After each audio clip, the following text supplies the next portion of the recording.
out of 15,000 people, it seems about 15,000 is what the law enforcement people had told us. And so you can imagine what kind of panic there was with this kind of horrible thing happening.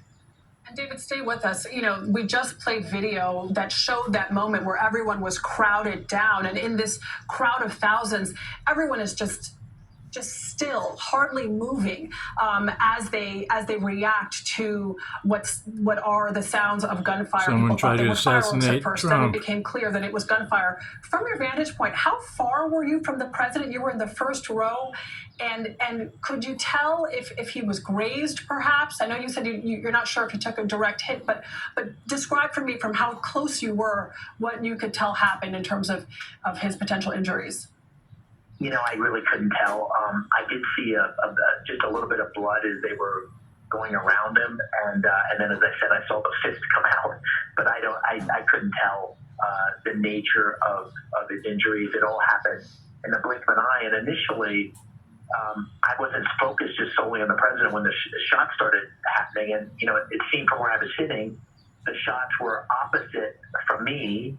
But I think there's also a possibility the shots were coming from two sides. I'm not, you know, I don't know what's been discovered thus far, but I'm not sure it was just one gunman or two gunmen. But clearly it was, you know, it was an attack on and an assault on his life. And you know, the Secret Service almost acted instantaneously once the shot started, and were circled him. Exactly. You see them encircling him. Clearly, their training kicking in. They're almost creating a perimeter around the former president, shielding him with their bodies. David, you describe, you know, one of the former President Trump in front of you, and then a person behind you who was hit. So these bullets could have been coming from any direction, or did you have any sense of where they were coming from? I know that you said that you weren't sure if they were coming from one place.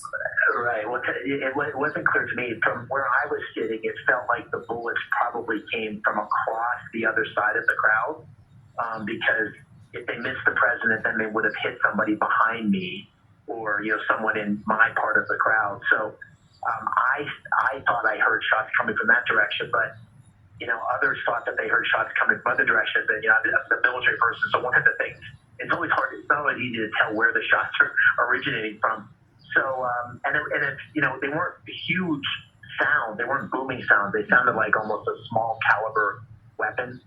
You know, in moments of chaos like this, you know, you always have to be careful you don't jump to conclusions. But I think they felt like they came from the president's left, from where I was sitting.